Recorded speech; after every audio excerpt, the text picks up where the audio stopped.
All right, Michael, how's it going? Going pretty good. How about you? Doing good, doing good. All right, so for today's talk, let's start it off with you throwing some things at me. What do you want to talk about? Yeah, sure. I guess I don't know. Could you actually just clarify your position on veganism? Yeah, it's kind of complicated. I would say the easiest way to define it for me would be a moral position that humans take on not wanting to end the lives of or enslave or cause suffering to non-human animals. Um, and then as far as my thought, I have various different thoughts on which things I think are more important, like focuses, where I could tell you an overall thing that would just sound like my idea of a vegan utopia, which would not be anything realistic and sound kind of crazy, versus things that could easily change in our lifetime, our lifetimes. Okay. Yeah. So I got you with the sort of the normative position versus the empirical practicalities and everything. But I Mhm. wrote down three things. So, um, suffering and life, non-human animals. So you want to not do those things to that group. Is that right? Yeah, I mean, I've been dabbling with the idea of if science can show us that non-human animals don't have a will to live in any way, like kind of how I describe things, because usually my go-to when I even talk about humans and how laws should work, it often comes down to the idea of suffering. But at the same time, if a human could be killed painlessly, I still think it's not right. But I only go off the fact that I know I want to live. I have ideas for the future. I have things I want to do. And so if we live in a society that makes laws that make it so if I don't kill you, you don't kill me, and we know we're going to jail if we do so, then we all benefit. And I feel great about that. Part of me thinks that we owe that respect to non-human animals because they're so much like us. They clearly have feelings, they can suffer and all this stuff. But I'm not fully convinced because if in a hypothetical where if some kind of animal was cloned and this animal could not suffer at all, and also we knew the animal had no care to live, it exists, it's not being hurt, but if we knew it didn't care about tomorrow, if it couldn't make friends with other animals or have couldn't care about its offspring, and it had no care about the next day, then if it was taken out and it can't feel pain, then that means nothing to me. I don't feel that the need to keep that thing alive. And so I am dabbling with talking with people about if there is value to them living, because I know there's value to making them not suffer. I just want to clarify. This might be minor, but you said if they can't suffer and if they don't have any kind of vision of like what the future might be, is the suffering a necessary part of that equation? Like, what if they Um, could suffer but didn't care about tomorrow? yeah, so that's what I mean. Like, so for example, I usually recommend that if people are going to eat animals, I prefer them go hunting because if they can take out that animal and it doesn't suffer at all, but let's say that we can assume that your average deer has no care about tomorrow, then I don't really see much of wrong happening. But I don't know if there's reason for us to think that. But yes, I don't think there'd be a way to for me to believe that it's fine to make something suffer needlessly. Right. um So let's assume a painless death is possible. yeah. And I'm considering whether to end the life of a non-human animal. Mhm. You mentioned if they have no care about what do we call it? Care about tomorrow? Just if they have no Like if they don't value the future or something. That's yeah, what you something mean? like that, a will to Yeah. live maybe. Will to live. Sure. So if they don't have a will to live, so that non-human animal that can suffer, I have a painless way to kill them. Mhm. Morally uncool to do it in your view? um I don't think so. I mean, Oh, I oh, sorry, no, I don't think it's morally unacceptable. I think it is acceptable. it is acceptable. Yes. Okay. Okay. Okay. Sorry. I thought you said if the suffering was like a conjunction with caring about the future. So I got you. So yeah, Mhm. I think I agree with that. So if somebody doesn't care or doesn't know about their future, you're not taking anything away from them. Mhm. If they, well, let me think about that actually. Mhm. What do you think about this? So what about a baby? Baby doesn't have a like conception of the future. What Mhm. do you view it wrong to kill a baby? Assuming Yeah. no like extrinsic concerns, obviously. Yeah, it's interesting that you asked this because I'm currently writing a book on this topic and starting a society from scratch.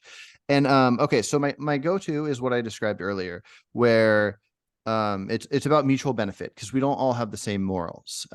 If we're all in nature and we're deciding if we want to start a society together, we have to come up with ideas of what would become law. So in nature, nature doesn't care about us. We can do whatever we want. So in my mind, since we all have different ideas of morals, the way to decide what the law should be what benefits us. So we got mutual benefit. You don't kill me, I don't kill you. Now, babies can't factor into that because I could decide not to kill a baby, but I don't benefit because that baby isn't deciding not to kill me. So there is no mutual benefit. Um, so so what I would say is you have two aspects of it. You have moral and you have the mutual benefit. So morally, I don't think we should take the life of a baby because it's part of our species and we know that we have a will to live. Like I know I'm guessing you have a will to live because it seems like even though I'm not in your head. And so I think that is good reason to not kill babies. But also I think there's an element of when living in a society, we need to trust that our government has a setup to where they are valuing and protecting our lives. That we know that from beginning of life to end of life, that there's no like loopholes where we imagine there could be a slippery slope of sorts. But if we were in nature, so if you're just talking about my opinions on morals and ethics, it all Yes. changes when you don't have a society, because I think a Okay. society is the most important thing a human can do is humans get together and build a society. In so so in a society, I'm on the fence, but I am pro-life because I think it's very important to value life for our own gain, actually, in a society. Outside of a society, if I was living in nature and I came across a person killing a random person, I would say, like, I don't want that person to kill other innocent people. So I would kill the person that killed somebody. But if I came across a mother killing her child because she couldn't feed it, I wouldn't kill her in the same sense that I would want her in jail in a society. So I'm leaving that up to her. Like if she's taking her own child out because she can't feed it and we're in nature, because nature has its own separate things where we don't have like welfare or adoption or foster or any of that. So I Okay. hopefully I answered something within there. I need more clarity. So Yeah. bringing in a lot of things that I don't personally think about in the context of morality, like governments Mhm. and systems and society and that sort of thing. Mhm. Um, is that a necessary component of your moral system? Like is that a moral constructivist sort of position? The government aspect, no, that's a selfish thing. That's I think that is best for each of us. For personal morals, um I would I guess my idea on morals is if something can suffer and you intentionally make it suffer, I consider that immoral. So I don't know if I would add in a caveat of having a will to live and preventing that life from continuing. I'm guessing it probably should fit in there. I just haven't fitted in there for myself. Okay, so let me see if I can recap. So from a Yep. moral perspective, maybe you're not sure at what point you care about protecting somebody's life if they don't have a concept of the future. But from a practical perspective in the society we live in, you definitely have an opinion on that, but maybe that's not driven from your moral system. It's more just a consequence of the society we live in. Is that right? Yeah. The not killing even without the suffering is not just based on being part of the society. It has to, I can't imagine it being based on anything other than my own knowledge Sorry, of the not killing wanting to without the live. suffering or the not killing without the will to live? Which one did you said not kill um without the suffering? Is that what you meant to say? Um, yeah, I thought maybe you were pointing out that you thought I was saying that somebody should only not be killed without suffering in a society. I'm saying that I don't think anybody should be killed, period. Society or no society. But I can only base that off my own like Okay. want for a will to live. Yeah. But there would be caveats in there as well, because I could imagine, like I said, with the mother taking out her child, like if I decided to kill that mother in the same sense that I killed the other murderer in my example, then I'd have to decide, am I taking on that child to raise that child? And if I decide yes, which I might, if I ran into that scenario 1,000 times, can I take care of 1,000 children? And so it just gets complicated. Okay.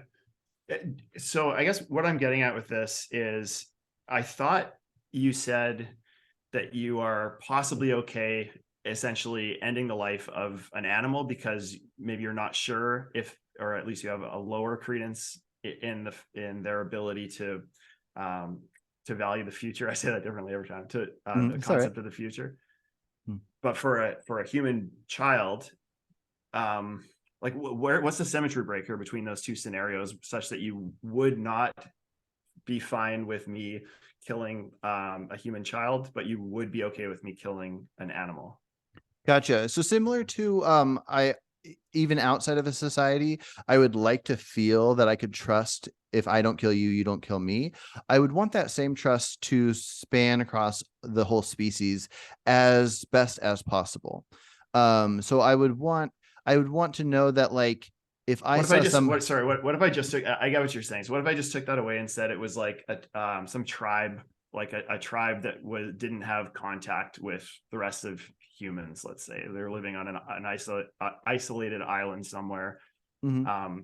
And so we wouldn't have that social that like implicit social contract necessarily. So if Mhm. the two individuals in question were a baby from that tribe Mhm. or an animal, let's say, would your answer change there? Yes, I think it would. Okay. Because not necessarily. I might have not fully followed the tribe element, but because the species is my species and I know I have a will to live, I would want to defend any part of that species, because I'd want them to defend me.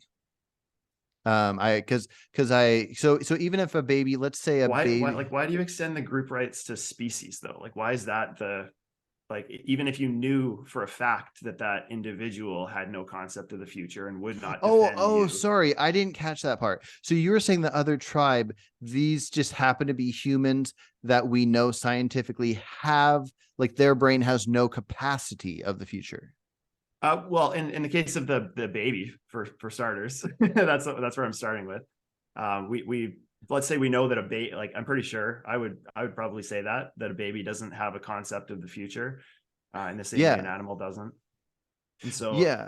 and I'm saying what I did with the tribe was just remove the, you mentioned that you value, or you wouldn't kill a human child because you would want sort of the social contract. You would expect that they wouldn't kill you or your babies, you won't kill them or their babies. But with Mhm. this tribe, that doesn't exist. That's your, you know, you have no more of a social contract with this tribe than you do with animals, let's say. Mhm. So Yeah, I I just mean, removing that reason. yeah, and I think and the tribe, the baby in the tribe, their adults don't have They a will do for just, they do. yeah. Well, as far as you know, as far as you can tell, let's say. Okay. So yeah, I mean, that's why it would kind of all fit into the same category for me. But another element of it is knowing that it's of the species that has the will for the future. I Right. Sorry, I'm trying I to make well, sure I'm trying to yeah. make sure I'm fully grasping all of it. Um, I guess but where I'm getting tripped up is like, Mhm. why? Sorry, if you want to finish your point, you can. Well, I guess I was answering you while thinking, because it's this is my favorite type of conversation. I like to be challenged and be thinking, but then I don't want to just like pause and not say anything. So I was like talking while thinking. Um, but And cut to commercial for a I minute. right. I I would say so. So I actually made a list a while back, maybe a year ago, of the years of humans that I value over other years, like how old somebody is. And I think I landed on the Interesting. 12 being the most important age. And then I cared more about like a 5-year-old than a 90-year-old. And there's all these different things. So I would say that that would factor into Picturing something. you running into a burning building and like pulling out the list and Yeah, right. prioritizing it. Luckily, hopefully I'd have some kind of idea in my mind of a quick fix. But yeah, if it was a burning building and it was like a 5-year-old and a 4-year-old, it would be pretty tough. But yeah, for the reasons you're describing, like a 1-year-old or a 2-year-old not having a vision of the future, that would definitely affect if I would save a 12-year-old over a 1 or 2-year-old for sure. And I would have to list that as a partial Right. reasoning.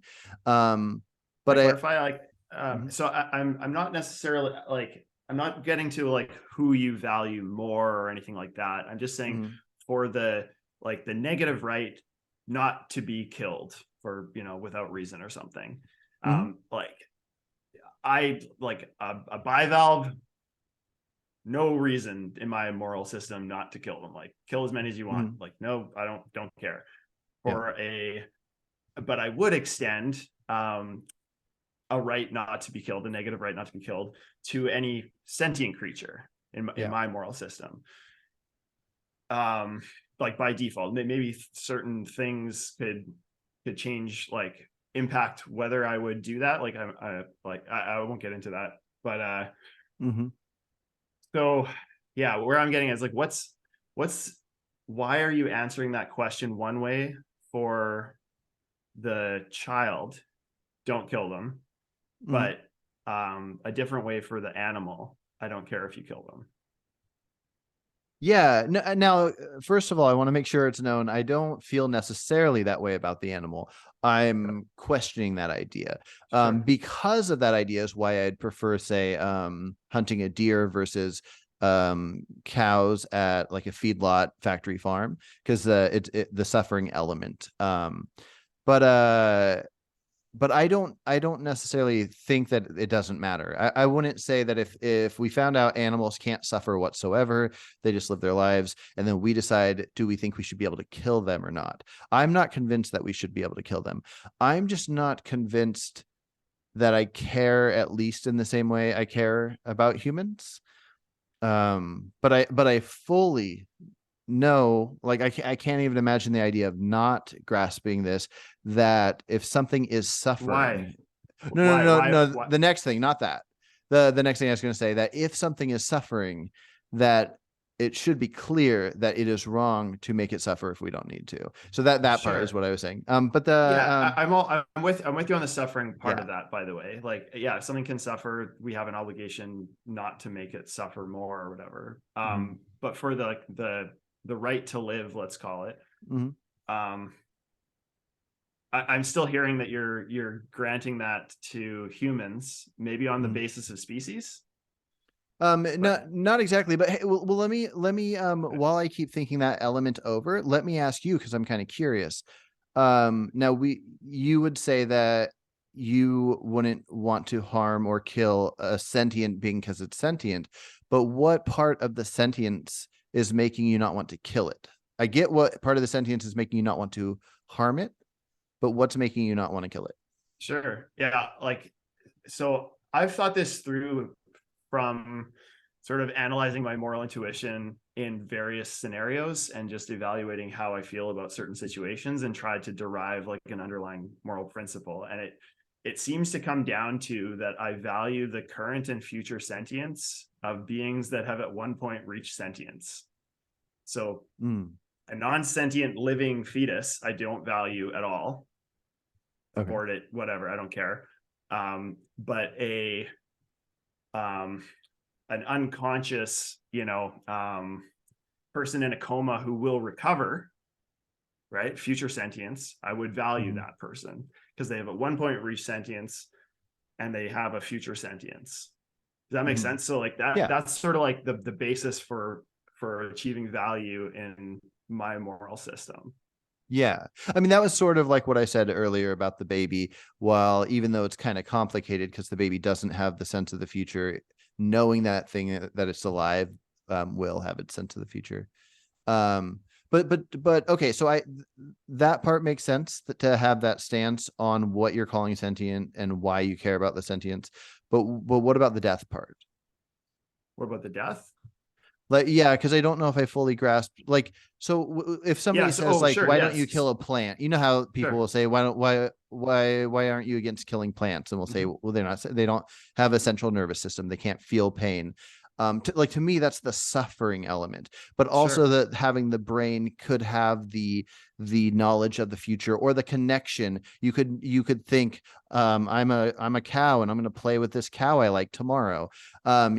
But if you don't have that thought of the future, I'm wondering which part makes you care about its life. Yeah.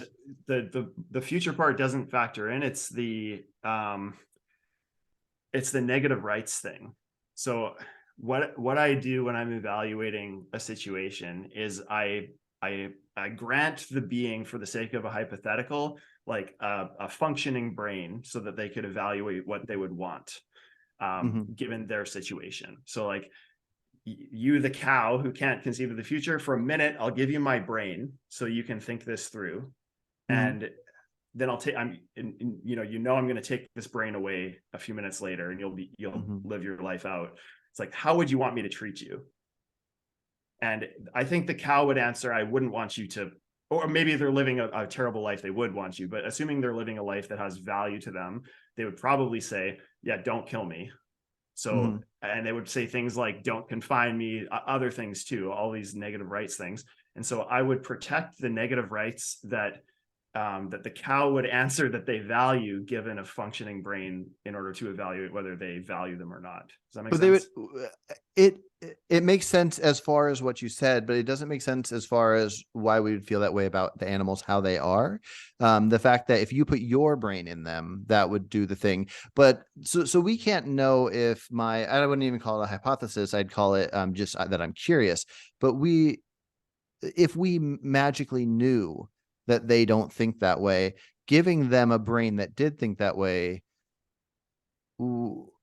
well, they wouldn't be able to answer then anyways. Because if thinking that way, because if they don't have the brain and they're Let's if let's they say tomorrow, let's say tomorrow I told you you were going to live out the rest of your life as a cow. How do you want me to treat you the rest of your life? How would you answer that today? And that's like how I would. That's Yeah, like the that's what I same mean. way I So would if treat a if cow. I became a cow with my brain, I might start scheming some things and figuring out how I'd Yeah, want to yeah, yeah. live. But if I became a cow and then I lost the element of the brain that would make me say what I want, how I want to live, then I just don't think that works. Explain again why it doesn't work. Yeah, so a cow, let's say a cow has a brain that they don't think of the future, they don't think of that Mhm. having a will to live. If a magical god being came down to them and said, hey, do you want me to press this button and you're magically not alive or whatever, they would say moo back to them. But Yep. even if they could talk in cow language, there's a good chance they're not going to be able to have the brain Okay. capacity to answer that. So if you gave them my brain or your brain, and then they could like think about it, the best they could do is answer for what they would do if they were able to keep my brain or your brain. If they went back to their brain, then their answer would either hopefully be smart enough by one of our brains to know that the answer doesn't matter, or they'll be fooled by by choosing an answer based off if they had a human brain in them.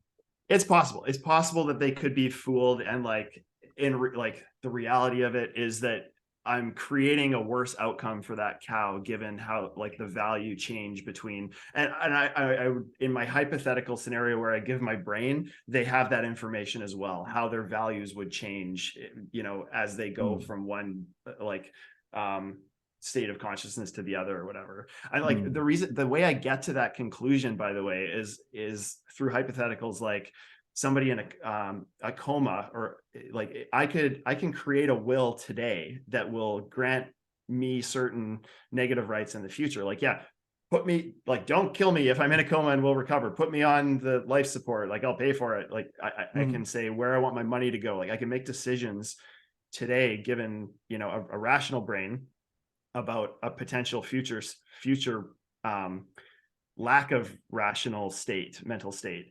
And mm, so in the same way that I think it's a good thing that we grant people that ability, I think it would be a good thing to, if it was possible to grant animals that ability, and in the absence of being able to do that, I just think through like, best guess, if I was that cow, how would I want to be treated? And Mhm. I do my best to do that to the cow. Gotcha. Yeah, and I think that's probably the best route to go. I was talking to somebody about pet ownership today, and like just how we have like seeing eye dogs and different things like that. And the I can't know for sure if a dog living with somebody is going to have a better life than a dog out in the wild. They might live longer. They might enjoy not having the fears. But since we can't communicate with them, we can't get their consent. They don't get the give the approval to be where they're at. Then, in my mind, the best thing to do is to leave them alone. Like animals should just be out in the wild, living in the wild. So that's kind of my go-to. I just I like to break down things to figure out if something's going to be done, how bad is it? Because I know making something suffer is bad. The idea of cutting out the teeth and tails of pigs because of how factory farms want to be able to cram them in tiny cages, but not have them cannibalize each other. Like I know these acts are horrible on a scale that to me is way worse than ending the life of something that I don't even know if it has a will to live. Um, and I know that like Why do harming you a know that? How do you know that? um okay, so I got ahead of myself a bit. So I don't know that, but one of two things happening, I know. I know that unless some way they can scientifically prove that what we're witnessing as suffering and pain from an animal, like if I stab it with a tack and it bleeds and it whines, that really it's whining because it enjoyed it and it doesn't feel pain. If I'm understanding science correctly and my own feelings and putting that on at least other mammals, I can witness what suffering is like, and I know that is bad. And I don't know the other, so I find it Okay. reasonable to call one worse than the other, off my knowledge. Because we kind of have to go off knowledge, like if you were around 200 years ago, you might witness insects getting squished or something and be half squished and half alive, and it doesn't seem like it's in pain at all. Like but now with science we can go, okay, we actually understand that insects feel pain, so we wouldn't want to make them feel pain for no reason. But when you didn't know that information, if you could have had a logical guess that it didn't feel pain, I wouldn't judge anybody for Right. not acting upon that pain we didn't know.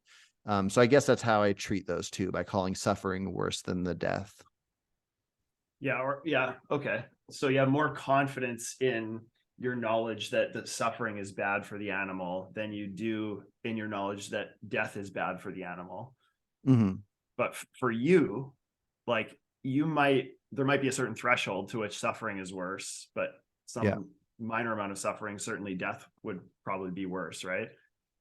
Yes, in almost all cases, yeah. Yeah. So it's interesting, like how much credence do there's got to be some Mhm. sort of a balance there too, because it's like, yeah, we know suffering is bad, but that doesn't necessarily, like, if we're 99% confident that death is bad, and it's like the magnitude of death versus suffering is 100 times worse, I, Mhm. I would choose the less bad suffering that I'm sure is happening over the death, real bad stuff that I'm only pretty sure is happening.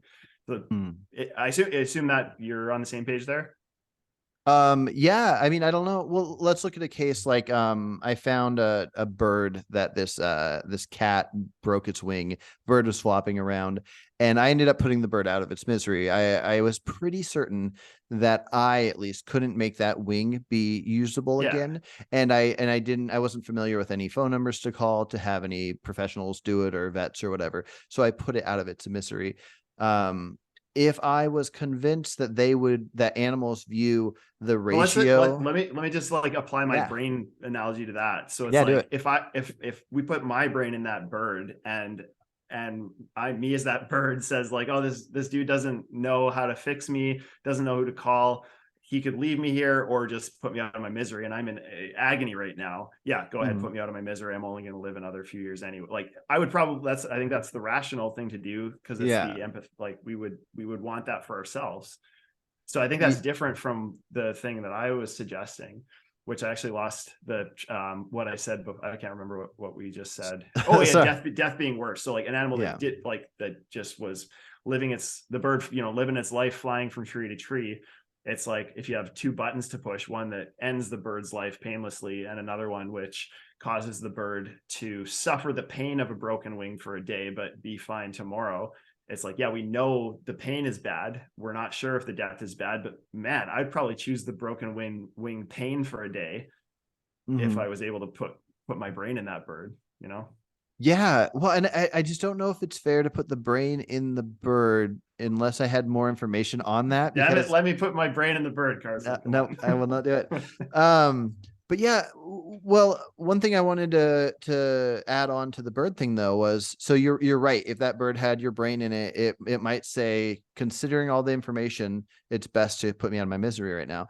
But if we want to think that animals value their lives at a different level of than suffering than we do, like if they would say, I'll withstand the suffering, then I would say that maybe it should be a big goal of humans to get in a different situation than I was in with that bird, where we dedicate a decent amount of our time to figuring out how to mend a broken wing of a bird, or how to like how to have more veterinary clinics and have them work pro bono. I don't know, but I wouldn't do that to a human. If I found a human with a broken something or other, now out in nature it's different. It would depend on how much time I had, resources and whatnot, but out in nature without a society in the wild, having a broken something, even being a human, you're likely not to make it unless you have people around you willing to take care of you. But in a society, it's different. I don't know why I branched off into that element. Um, but yeah, I don't know. Do you think you would react differently to how we treat animals? Um, if well, you are saying you're under that impression, aren't you? You're saying that you view that animals, you have to guess that they care more about their lives than the suffering. Not necessarily. Depends on the amount of suffering, I would say. And Mm, I would just be empathetic. Like in my hypothetical, the real hypothetical is just I have perfect information and a rational brain to understand exactly how I'll feel the rest of my life in either scenario, right? Like, mm, and I would evaluate that with that rational brain and the knowledge of that information. That mm, like so that the brain is, when I say transport my brain into it, it's sort of a proxy for that hypothetical scenario. mm, That makes sense. So mhm. yeah, Yeah. so I don't know, like whatever kind of a rational brain would choose, I guess, depending on the amount of pain and how much time they have to live and the quality of their life, all those things would factor in. Mhm. Yeah. Yeah, no, it's pretty wild. But I guess another thing that I wonder, and maybe I just haven't thought this over, is, do we humans have a will to live that's outside of instinct? Because my guess is that non-human animals, their will to live is complete instinct. It's like whatever led them to get to where they are now, they evolved in a way, like the way like milk for babies has something addictive that makes the babies come back for it to keep them alive, the way that animals have their instincts for survival, and they treat their lives as if they don't want to die. I In my mind, I'm guessing even if there is more to that, there's at very least the instincts. I'm wondering with humans, is everything that I view, because I want to live forever, I love the idea of living, I have a lot of things I want to do, but is that all instinct and I just tell myself it's not? Or do we have two different things going on? Do we have an instinct that makes us not want to die, which is why we're a species that can continue like we have? And then also separately, we each have our wants and wills that aren't Yeah. instinct. I don't know that instinct is like a technical term in biology. Like maybe it Mm, is. I might be mistaken about that, but um, as I understand it, we have like our genes, which cause our brain to develop in certain ways, and um, to cause us to have like tendencies to do or feel certain things, essentially. And then I know in early development, it's largely influenced as well by like the early experiences when we're being brought up. I think this applies the same way to animals. They just have less complex brains and less complex experiences. So they develop less than we do. But I mean, I don't know what you necessarily mean by instinct. I think it's just, we have our brains, which like, I don't think we actually have free will personally. Like, I think we're just like our brains do stuff and we act. We have this sort of illusion of free will, but like, yeah. Yeah. I'm torn on free will. So what I mean by instinct, I guess maybe more so what I mean is like intuition. Because I view, well, no, not intuition, but I do want to get into intuition. But so I don't know how to describe instinct outside of, I guess if we have zero free will and if we have no thought capacity outside of instinct, then I guess I don't mean anything by it other than how we think. I'm mostly putting that on animals, non-human animals, but like so intuition, I can have my natural intuition appear, but then I can step back and go, I need to be rational. I need to think about this and realize my intuition was wrong. I saw this person that looked like a gangster on the street, but clearly they're probably an okay person and I don't need to be afraid of them. My intuition was just something within me trying to take care of me, but if I stop and think about it, I can rationalize. So maybe what I mean is, so Is that I any guess different than just like a shortcut to like processing chunks of information quickly and making decisions quickly? Like, and then rationality is just like taking in more information and taking more time to make a decision. Is there a difference? Yeah. Well, the difference is only what you described. And I'm wondering if non-human animals have that intuition, but they don't have that next step of rationalizing. I mean, I'm pretty sure they don't have an ability to rationalize how we describe the word rational. Am I wrong? Yeah. Abstract kind of knowledge. Yeah. I am not sure. I'm honestly not sure. I feel like they're just as an example, like I know there's been cases of like rats and I think even fish and like certainly primates and things like that using tools and like figuring out like puzzles. Like they have to birds as well, like figure out how to like make an outcome happen without an action directly affecting that outcome. So there's sort of like a roundabout process that they have to initiate. Like first I have to get the stick, then I have to break it into a small piece so it fits through the hole. Then I have to like, but if I push the button, I can see that the like, it won't work unless I do this other thing first. Like there's been stuff like this that sort of shows that there's the ability to figure out complex things in animals. I have no idea if you call that something different than like how our brains work. I'm honestly not sure. Yeah. Well, and I wonder, one thing I wonder, and this would answer everything for me, but I don't know if there's any way to get an answer to this, would be if we could put your brain in them, but they wouldn't be able to use it. Let's take that away. You can't put your brain in them. If we could get them to understand the concept of death and tell them, do you care if you're dead or alive or not? I have a feeling non-human animals, even with that concept, they wouldn't be able to use the concept. I wonder if their actions are all based on, it's a reaction to what's happening that is a danger. And that's what led them to evolve how they have, but not in a way where they care if they're existing or breathing or anything. They're just reacting to, again, their instincts. And that, but maybe we're all doing that, but I don't know if I think we are. Yeah. I mean, like evolutionarily speaking, it should be the case that we value our continuing living insofar as that it helps our children and our children's children reproduce, right? And like, or did it go one level too? I might have gone one level too far. Like help our children survive long enough to reproduce.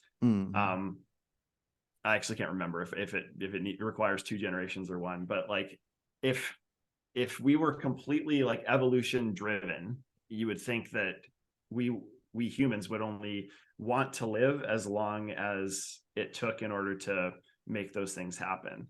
And if you know what I mean, like we would be a more efficient, we wouldn't be eating the food of the, you know, the breeders in our gene pool, if we just like killed ourselves off as soon as we became like a hindrance to having that happen. So we do value our lives after that point. So there must be more at play there. But then again, like my dog seems to value her life, you know, like, so why, like when I look at a human, I can articulate maybe the fact that I value my life, but like she behaves in the same way as I do, avoiding things that appear dangerous. So yeah, I don't know. Seems like she does that. No, that it's tricky for sure. Really quick, I want to touch on the free will thing. I mean, free will can go on forever, and I'm a huge fan of Sam Harris, and I enjoy hearing him talk about free will. I want to talk to him about it though. Do you listen to Sam Harris or read his books or anything? Okay. My main question I want to ask him is how he goes about raising his kids. I know he has 2 daughters, and when he talks about free will and how we have we basically, what's within us is within us, we can't choose it, and which is why he has empathy for prisoners, because even though they do these horrible things, they're not necessarily choosing it. They have to be removed from society, but they're not just having options of good or bad, and they're choosing the bad. They aren't choosing anything. And I just wonder, like, if his kids come back at him being all like, I had to do this. I did this wrong thing. You shouldn't punish me because I had to do this. But the thing I want to bring to you about free will, and I'm curious your thoughts. So I believe to a strong degree, we don't have free will. So if I go and listen to a song, there's nothing about me that I can make myself like or not like it. If it sounds good, I'm like, yeah, this is good. I love the song now. And if I don't like it, it's not because that song did anything wrong. My brain just didn't like it. So I'm with free will to that degree. But if my brain has all the capabilities of taking in information and then choosing to use it, the reason I think there's a gray area there is because somebody can give me information, like, or I can give information. If I go to some island where there's a bunch of people that didn't hear a bunch of different ideas, and I go share an idea with them, that idea could make them change everything about their lives, and it could change their futures and their kids' futures and all this stuff. And I guess we can call it an element of not having free will, but if you can hear new information and change that. Anyways, what are your thoughts on that? I think that's sort of just a version of compatibilism. So when I say no free will, I'm speaking in terms of like, I believe that our brain is like our mind is our brain. Our consciousness is just like it's brain states, sort of and it's an emergent property of brain states, let's call it.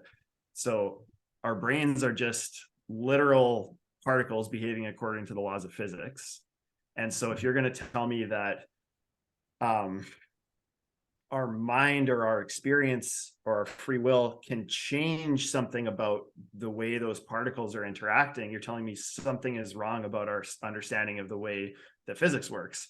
So I think that's just an incompatible. I think that position just doesn't make sense. So that's kind of where I'm coming from when I say that we have no free will. We're physical beings, and the components that create our consciousness are just atoms behaving according to the laws of physics. And then by compatibilism, I just mean it feels like we have free will. And when you give me you hold an apple and an orange, I have the free choice to choose whichever I desire. But there's like, that feeling is like an emergent property of the underlying non-free will physical system going on. Gotcha. Yeah. Free will is pretty wild. But yeah, no, I find it very fascinating, and okay, let's can I take it back? Because I just maybe I missed it, but I'm not sure if I got an answer to the question earlier on just like, first, just with a yes or a no, like is there a difference to you between killing the, you know, the baby from the tribe or whatever that you don't have a social contract with, or an animal? And sorry, by a difference, I mean, would you, is there a scenario where you would, if you were in that scenario, would you answer the question differently? Yes, it's okay to kill them. No, it's not okay to kill them. Yeah. I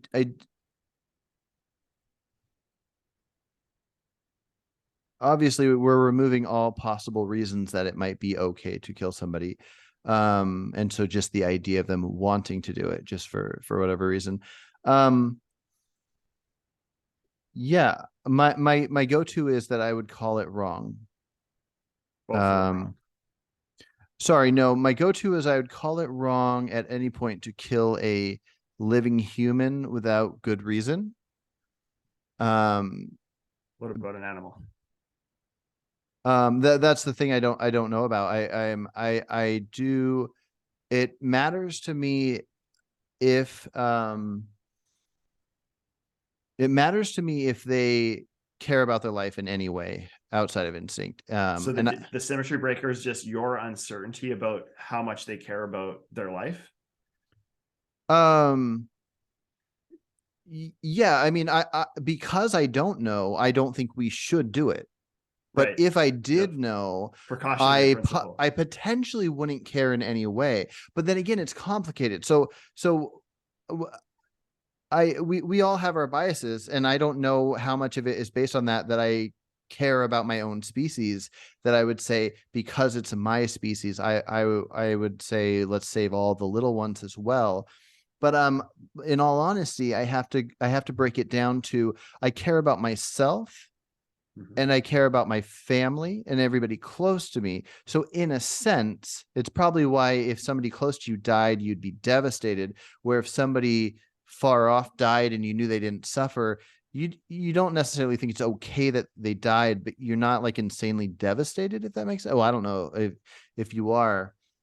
Oh, I'm definitely not. No. Okay. I would spend all my time crying with all the death that goes on in the world, right? Right. Yeah. So in a sense, part of it, I think, is just a smart choice for a society, for everybody involved to care about the death of people. But I mean, like if we had to But choose things. this is where I don't understand, like, Mhm. why are you, I'm not getting I'm not like understanding the difference other than species. Like, Yeah. is that what it boils down to? Is like they're a member of my species? And so I would extend the don't kill with more force here than I would to the animal. No, yes and no. I mean, a big part of it is because I know the species is capable of it, because I at What if we least know took I that am. part away? So like, what if, we're talking about an individual. So like, let's Mhm. say mentally disabled person even who doesn't and never will have a concept of their future. Yeah. Well, how about this? Let me throw in a hypothetical for you that I think will fit it really well. So let's say on all of North America, there's humans, and all of South America is something identical to humans, Right. except they don't have any care about the future, will to Yeah. live, any of that stuff. Do I care about their situation? So I think a huge part of things is rationalizing. If I could talk to people and rationalize. Now, let's say I have no way to communicate with them. They can't speak, at least in a way that I understand. Would I be accepting of my fellow humans killing them if they kill them without harming them to consume them? It starts feeling funkier once they're looking like humans, doesn't it? Yeah. I I don't. Yeah, I think I have to. Does it sound morbid? I really, if they don't have any care to live, then whether it happens naturally, like if they never even cared to exist, they're brought into this existence, And I think we'd have to factor in there's not going to be Wait. people that care that they live, that they are gone, right? Like it's not like I don't care if you eat this one human looking thing, but their parents are going to be sad or something. We have to Yeah, factor yeah. in that they're an individual. Yeah, of course. Yeah, We're I don't talking think, about like the intrinsic value, not the extrinsic yeah, consequences of, yeah. I don't think I care. Is that bad? So okay, but I want to like, I don't know if the analogy you've drawn is, so in the scenario you said, on the north side it's humans, on the south side it's like identical humans with different genes, essentially, right? Different DNA, It's exactly such that they're not humans, but human. I can't communicate with them, and they do not have a will of the future, anything, any care to live, will to live, but they experience suffering and Okay. pleasure. Yeah, they're just like humans. Okay, but that wasn't the question though, because we were talking about a Oh, human that didn't have the will to live versus a non-human that also didn't have the will to live. So like a mentally disabled human versus a mentally disabled identical human southerner. gotcha. Okay, so Yeah. I brought up the analogy to make it easier to answer, and it was still hard to answer. Because I didn't want it to sound morbid. I still think it sounds morbid, but we can move it back to the human thing, because the only difference Well, let's is, even you gave the answer for the southerner who had no concept of the future, right? yeah, That yeah. So and let's just take the human, the northerner, the who northern. does not have a concept of the future. Let's say a mentally disabled person. So in the Oh, case of the southerner, you said I don't care. You can kill Mhm. them. In the case of the northerner now, who again, no family, all the extrinsic factors gone, Mhm. and also does not have a concept of the future. Yeah, and we're in nature, not a society, because that plays a big factor into it.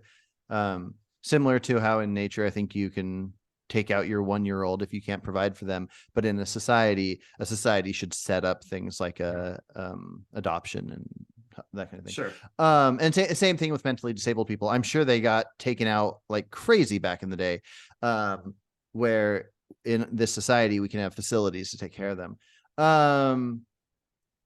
But without adding any of that in. So just like Yeah. just So we're you're in picturing, you're nature. seeing me right here, and I've Mhm. got this mentally disabled person, Yeah. and I've got a gun, right? Like, Yeah. do you like just actually think about that Yeah. scenario? Oh, It's like no, for sure. yeah, like So in nature, when there's reason, but we're going to say there's no reason. So we're not in a society, we're just in nature, and that mentally disabled person will live the rest of their lives just having a great life, but they have no vision of the future. sure. And then somebody is deciding if it's acceptable to kill them or not. Right. Let's see. Let me ponder this real quick.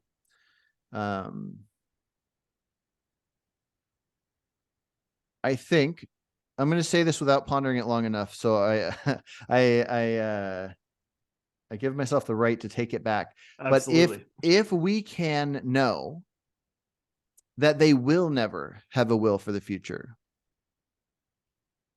I can't imagine caring about their life.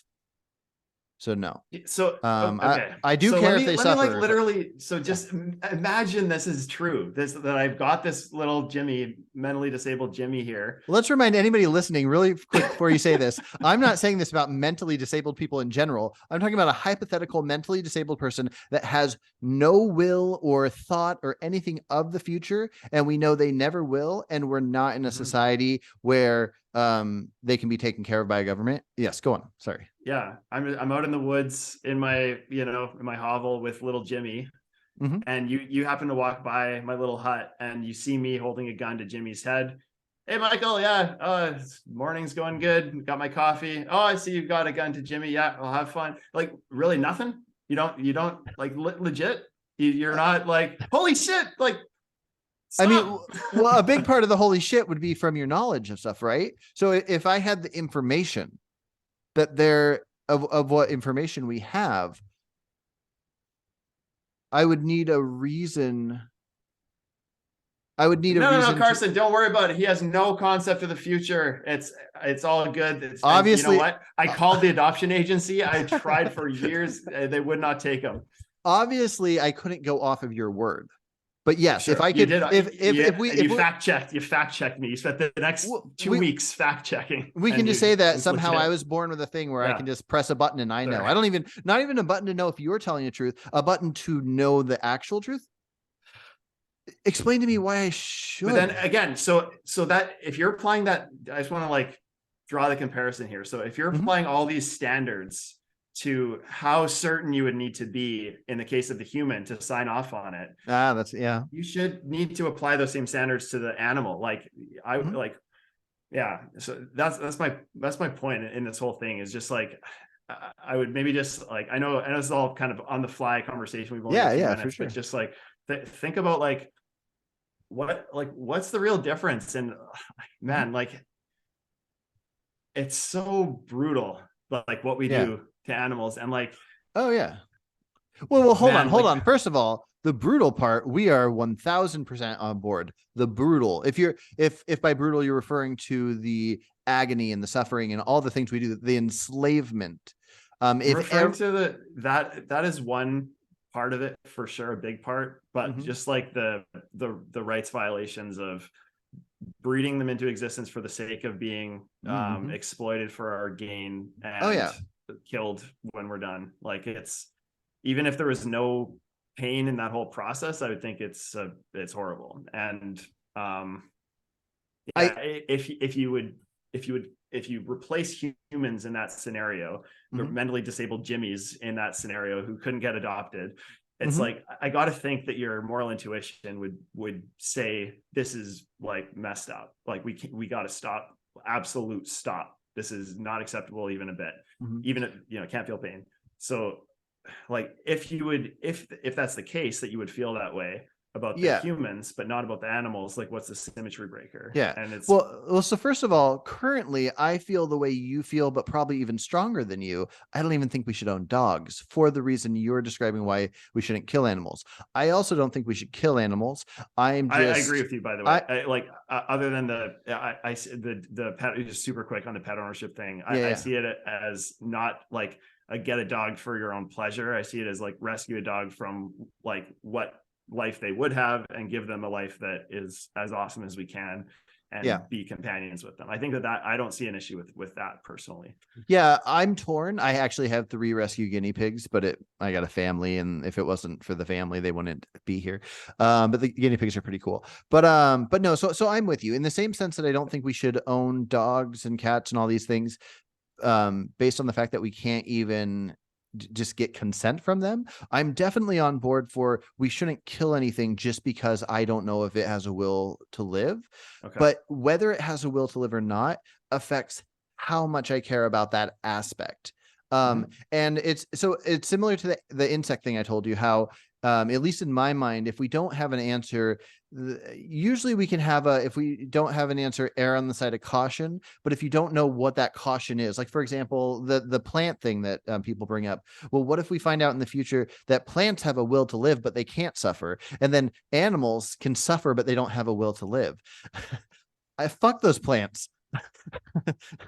But yeah, no, it's tricky. I don't know what the answer is, because we don't know. And so right now we can say, okay, let's eat all these plants, and we don't know if we're going to find something crazy out. Not that I think we're going to find something crazy about plants, but I will say though, like the brain transport hypothetical, I think does solve that. Because like if you put my brain into a tree and just said, look, you're going to live the rest of your life not experiencing anything, you're going to not be a thing.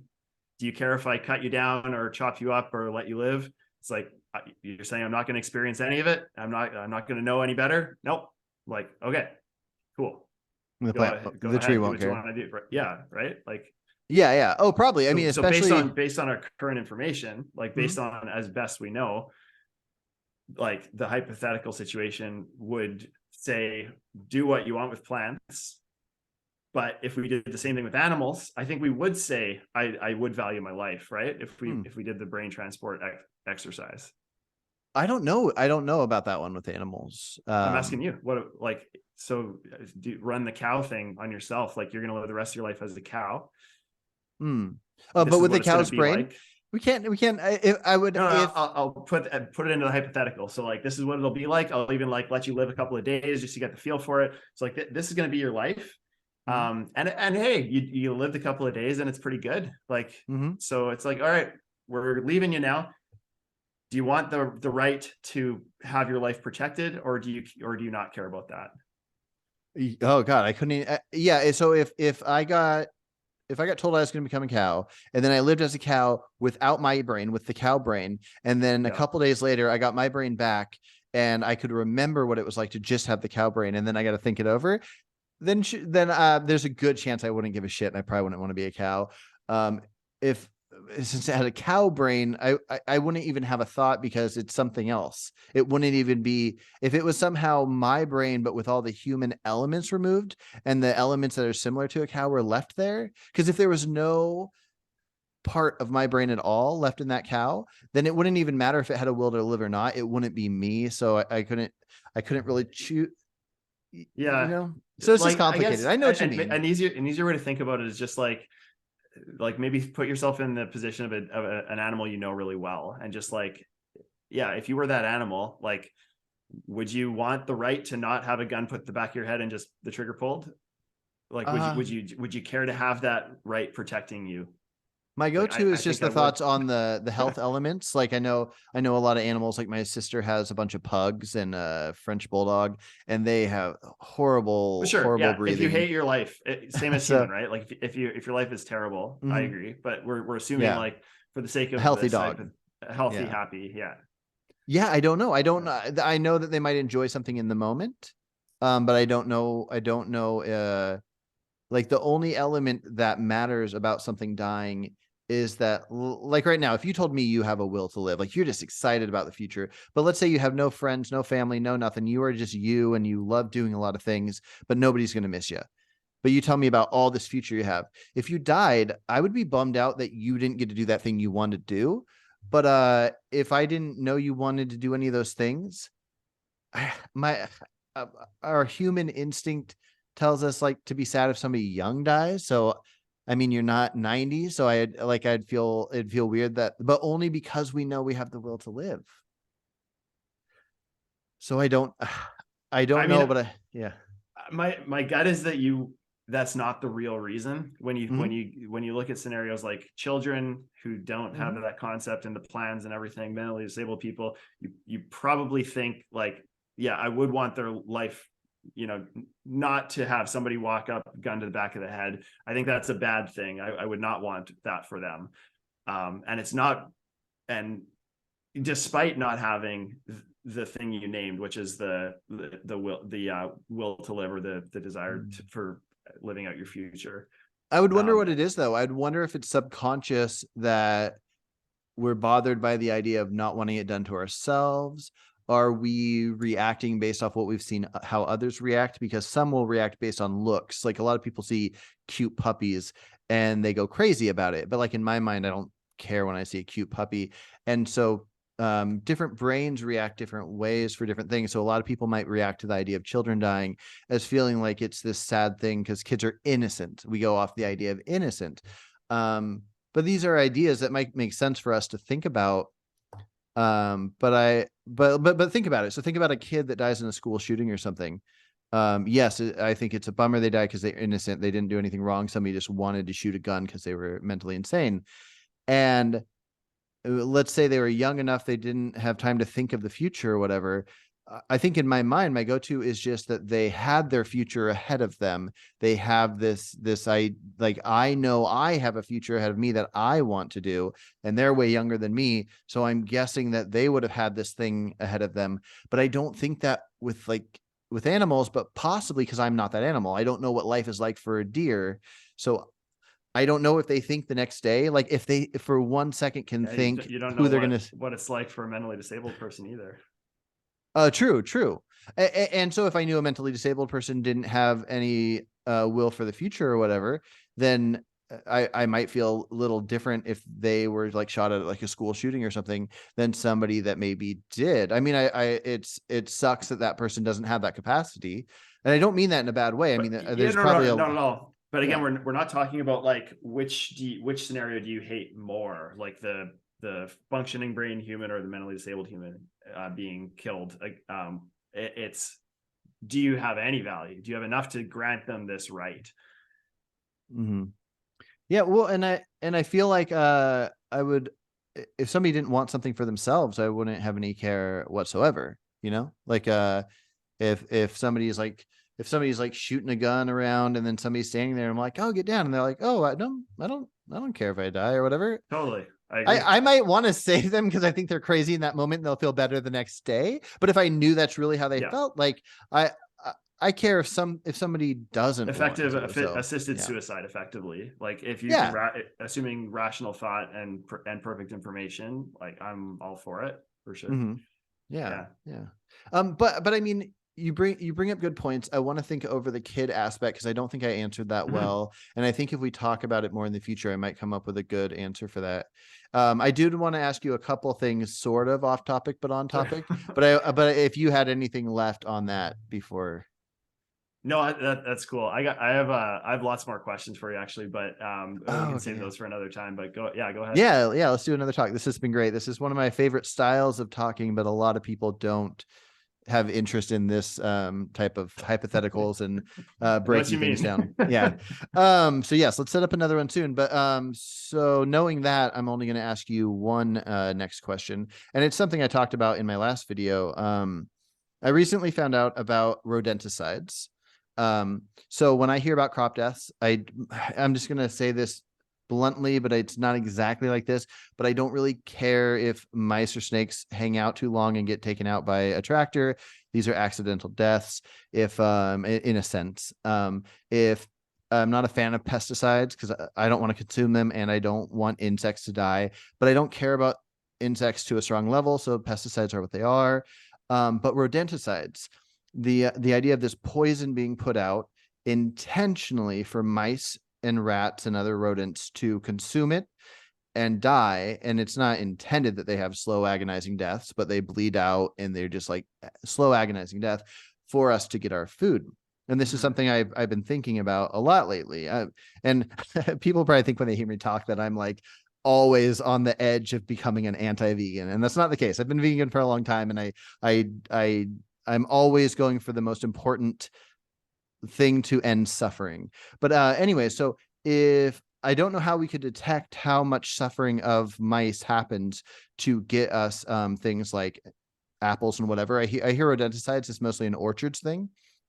But if you had a plate with a piece of steak on it and you had a plate with a couple cut up apples, and we could somehow detect that this plate of apples caused a certain number of suffering, and then this steak caused a certain number of suffering, and ignoring the fact that there must be a bunch of other steaks because one cow doesn't equal one steak. Mhm. How do you view let's imagine now obviously if you got the same information I do, steaks aren't really that healthy for you, but imagining these were equal nutrition, they both were just vitamin A, vitamin C, very good for you. I feel like the steak has to be more vegan, right? So you're saying essentially because I think consuming a thing isn't vegan or not vegan. It's like the non-vegan thing is contributing to demand for something. Like I don't have an issue with people dumpster diving for leftover chicken wings, right? Or whatever, roadkill like, and that kind of thing. Yeah, whatever. I don't care. It's like I don't care at all, actually. right? So Yeah. So what we're talking about for this to be relevant to my moral system is my contribution to by eating the steak or choosing the steak versus choosing and eating the apple. You're saying in the case that I choose the steak, there's less overall animal rights violations. My system is based on rights violations. So suffering is a subset of that. So yeah, for sure. Is that fair? What you're asking? Mm-hmm. Yeah, I think it would be. The vegan option would be to eat the steak, I think. Yeah, isn't that interesting? Like, I don't think that changes anything because I don't know. I don't think we're going to find out that more rats suffer from this than cows do.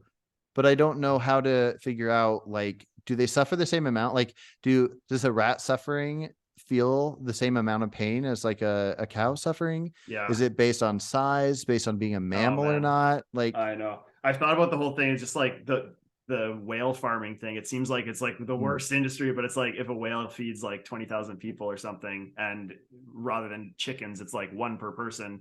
It's like Yeah. the whale's got to be. Is that 20,000 times better? It doesn't seem like it, but it's like it kind of is if you value the sentient experience similarly.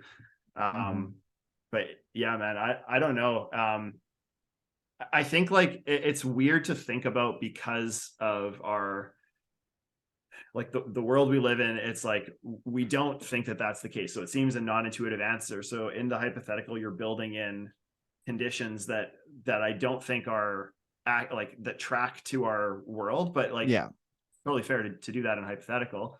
Well, I like to go to the But I don't extreme think, and then to work it yeah, back. because I don't think intent necessarily matters. Like, what's the more vegan thing, to stab a cow and also save 100 cows, right, from factory farming, or say 2 cows even, or just to do nothing? Yeah. Well, let's say that it's saving 100 cows from also being stabbed. Yeah. There'd have to be the equal amount of pleasure, or not pleasure, of lack of pleasure, of equal amount of suffering. Yeah. So in my mind, I think because of the whole topic that we had of not knowing about, well, if it was to kill the cow, then I would say yes. But Wait, again, I don't. what if it's just to inflict some pain? What if I could, there's an abusive slaughterhouse worker or something who would abuse 100 more cows, or let's even say 10 more cows, or 2 more cows in his career. And I could go up and in front of him abuse a cow the same way he does, just to show him what it's like. And then knowing that if I do that, he's going to have this come to Jesus moment and will no longer abuse those 2 cows. So I've saved effectively on the abuse the cow side of the ledger. I've saved 2 cows from abuse, and on the right, and then on the or whatever, right? Like in one case I abuse a cow, and in the other case I don't abuse a cow, but he abuses 2 cows. Is the vegan thing to abuse the 1 cow? Well, I don't know what the vegan thing would be. Probably the vegan thing, yes. What I would do, I don't think I would. And you could probably convince me to do it, but let me explain to you real quick why I wouldn't. So when you do the trolley car problem, the one person's about to get hit, I could pull the lever and 5 get hit. Or sorry, 5's about to get hit, I could pull the lever and make it kill 1. I let the 5 die. Whoa, hold on a minute. I thought you were, wait, what if instead of the die, what if it was suffering, and it was 5, or and there's an electrical switch and you pull it and it's 5. Yeah, suffer. I let the 5 suffer. Yeah. I think I'd have to. Isn't that a contradiction with your system? Because aren't you about like reducing suffering? Well, I am about reducing suffering, but I'm about reducing suffering for animals, and I'm about reducing everything for humans, but not at the point where I would take an individual's life to save like if a plane's going to crash today, and a bunch of people are going to die, but if I could go kill somebody, it'd save that plane from crashing. I took somebody's life that they're on this earth, they're alive while they are, and they were going to be fine. And that plane was going to crash, and that was just part of life. Like, it sucks. I hope they figure out regulations for planes better if planes are crashing, but this thing is just naturally happening. And I wouldn't swap out 1 to save 1,000 or 1 to save 5 or any of that stuff. So same thing with that. Like, I wouldn't make an individual cow suffer to prevent a bunch of other individual cows from suffering. But due to what we've been talking about this whole time about me being unsure about their will to live, I would change the number of them with deaths. I would protect 100 cows from death over 1, just because I don't think they care about the death. So if I kill an individual cow to save 100, then that individual cow that I killed, I don't know if it has any care to have lived. So I saved 100 for that one, because I don't have that value on something I would call an important factor to a being that can feel. Does that make sense? I don't know. I understand what you're saying. Isn't there just like a zero value on both sides of that ledger though? If if the animal doesn't value their life, then 100 times zero on one side and 1 times 0 on the other side. It's something like that, but it would depend on if we had that magical knowledge. If I had the magical knowledge that they had, so going off of my assumption that they don't care or have a will to live, then so if they don't have the knowledge, it's a 0-0. If they do have the knowledge, it's what? It's 100 to 1 basically. But you say you would do it because maybe they have the knowledge, and so maybe it'll shake out in favor of the 100 to 1. Yeah, if I knew they didn't have a will to live, therefore I did not care about their lives, then yeah, I guess I wouldn't care to save them at all in that sense. If somebody was going to use them for a purpose. If they were just going to die, like if 100 cows were in a plane and the plane was about to crash and a plane was flying it, or a cow was flying the plane, not a human. And I would probably kill a cow to save the others because if I didn't think that cow had any care about its future, and I also didn't think those ones cared about their future, I would still want them to exist. I wouldn't want them to wipe them out for no reason.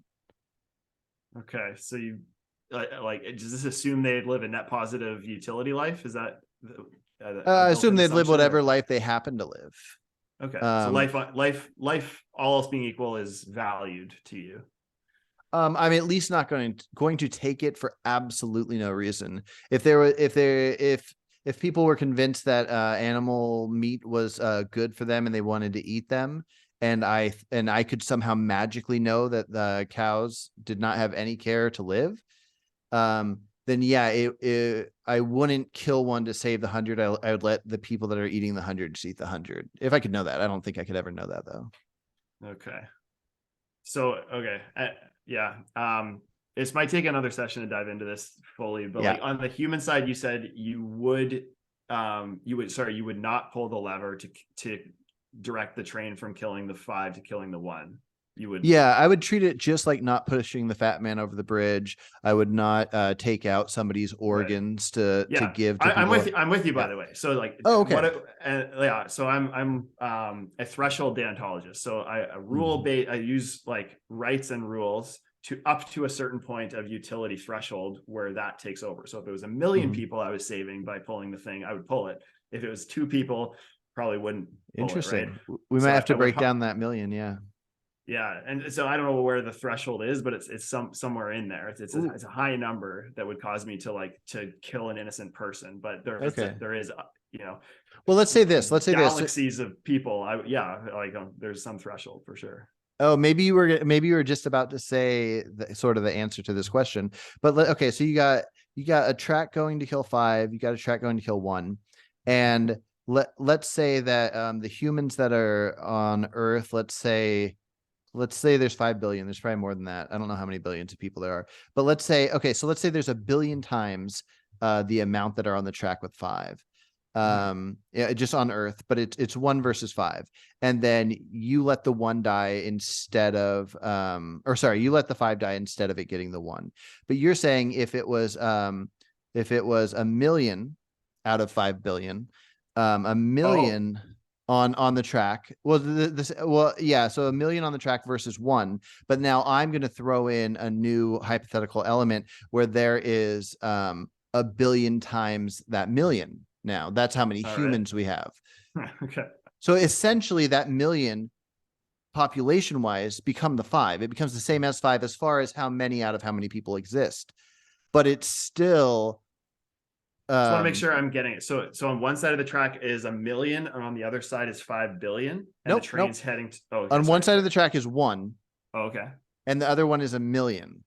But instead of it being 5 compared to 5 billion people, like we have now, if we have that many, it's 1 million to a million billion. So you get the equal amount. So the side that would normally have 5 that now has 1 million, you have the proportionate amount of humans on Earth or existing to them to essentially population wise make them the same as 5. But then it is still comparing to 1, which is I not the still same. don't know, like, what are the two tracks? Like, what So is so the it's first going to track have? kill the first track's going to kill that million. 1 Or million. you Okay, can or okay. you can pull a lever and it only kills 1.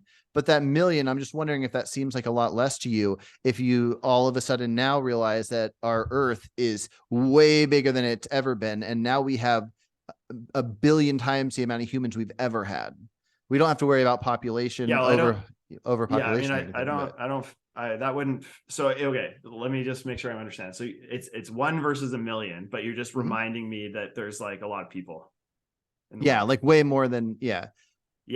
Does that factor at all? No, it doesn't factor in. Okay. Like, yeah, I don't think the same way. Like, let's say there was an entire species on like one track Mhm. of 10 individuals left, only 10 pandas on one side, and there Mhm. was 100 cows on the other side. Right? I don't value Mhm. species. I'm saving the 100 cows. Oh, interesting. Okay. Right? Like, all else being like this is just if I'm pushing a button either way. Like, Yeah, okay. there'd be, yeah, if I'm pushing, I wouldn't be pushing the pandas on the track to save the cows. But if it like, oh, okay.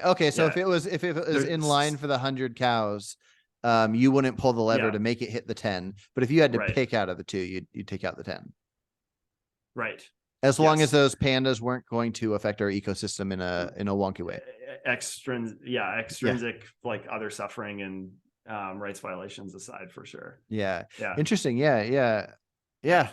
Threshold deontology. So basically it's like you find the amount of the threshold of utility that Mhm. overrides your underlying like rights-based system. And so Mm. it's like, yeah, where that line is, I'm not exactly sure. You could kind of suss it or figure it out by doing hypotheticals and, Yeah. I don't piece think it together over time. I Yeah. don't think that I would draw a line at all. So like okay, tracks heading. So the reductio is the tracks heading towards one person, and Mhm. the track's not heading there. The track's heading towards like galaxies of